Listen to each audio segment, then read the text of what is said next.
Brookfield is pleased to partner with The Urbanist on Monocle Radio. Brookfield manages real estate around the globe, collaborating with partners, tenants and local communities to bring Brookfield's properties to life. Being part of the wider Brookfield ecosystem affords access to data and expertise across a breadth of industries, in addition to access to capital. A leading portfolio of real estate, with a proven record of adding value beyond the buildings. Success built on relentless innovation, leading-edge sustainability, and the highest standards of design. The creation of places that enhance the very fabric of our communities.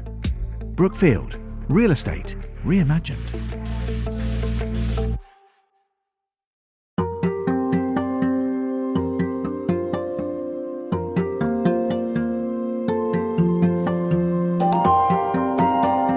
Attempting to find inspirations in ruins is a challenge that many cities have and will have to face over the years.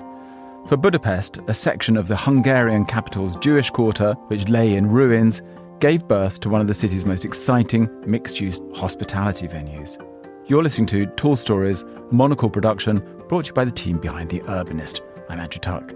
In this episode, Geetanjali Krishna takes us to Budapest's pioneering ruin bar to see how our urban environments persevere through destruction.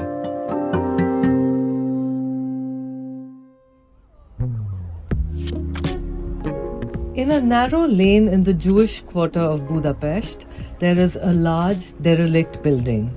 Its crumbling walls, rusty window grills, massive door with graffiti everywhere should look uninviting, but they don't somehow. The first thing I notice when I enter is darkness, and then slowly I take it all in. There are twinkling fairy lights, dim little rooms, a courtyard full of creepers with their green tendrils creeping between disco balls, a crazy assortment of lights, as if in a mad botanist's dream. All sorts of objects are crammed into every nook and cranny, from bathtubs and discarded road signs to old radios and boxy TVs, and mismatched chairs, some so rickety that they probably should come with a warning sign and a safety disclaimer. It's a chaotic dream world inside a crumbling behemoth of a building, and somehow it's making me thirsty. And fortunately, I'm in the perfect place to get a drink. This is Szimpla Kert, Budapest's first and the most popular ruin bar. The story goes that back in 2004, this building was saved from demolition by a group of entrepreneurs looking to open up a community space. Instead of rebuilding, they decided to save their money and celebrate the ruins. Over the next few years, their collection of furniture and decor grew out of the things that sensible people threw away. And their patrons were mostly impecunious local students who needed a place with cheap booze to debate the affairs of the world. They added graffiti, street art, a permanent pall of cigarette smoke, and most importantly, a vibe that's hard to describe and impossible to create from shiny new things. Everyone simply loved Szimpla Kert, and it became the template for a new generation of ruin bars in the Hungarian capital's Jewish district. And of course, each bar vied with the other with decor that can best be described as turn-of-century decay, and Budapest's ruin pubs started to redefine its urban character and became the it places for tourists and locals alike to hang out. The pandemic proved to be the ruin of some of these ruin pubs, but Szimpla Kert is growing stronger than ever today. Perhaps the reason for this is that it isn't just a pub that's busy only at night. By day, Szimpla Kert is a community space. Movie showings, live gigs, art exhibitions, etc. keep it lively all day long.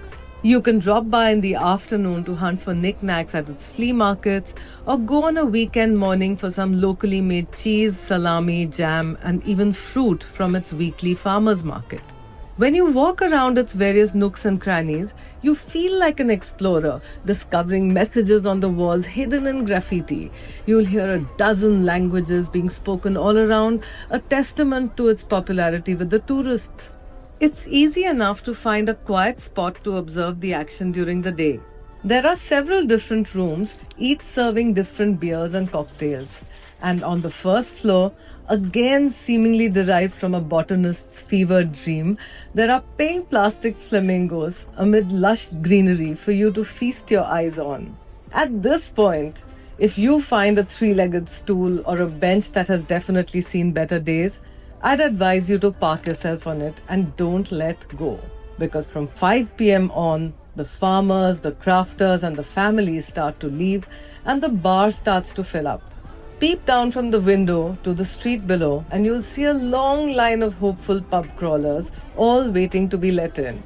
The place has a capacity of 600, but people say that it's had as many as 5,000 pub crawlers in a single night. Many wonder how this crumbling building, which was rescued from demolition 2 decades ago, continues to draw crowds like this. There's really no one good answer to this, but one thing is for sure.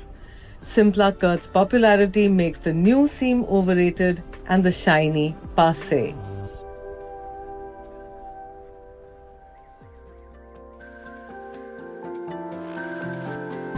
Tall Stories is a Monocle production from the team behind The Urbanist. This episode was written by Geetanjali Krishna and produced and edited by David Stevens.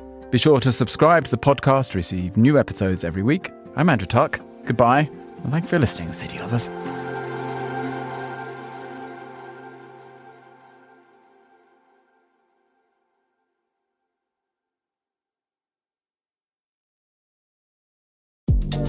On The Urbanist, we're always asking what makes a city truly livable. This September, find some answers in Barcelona as Monocle hosts its annual Quality of Life conference. 3 days of panels, ideas and good conversation with global mayors, architects and policy pioneers, all over good food and a glass of something local. Find out more and book your seat at monocle.com/conference.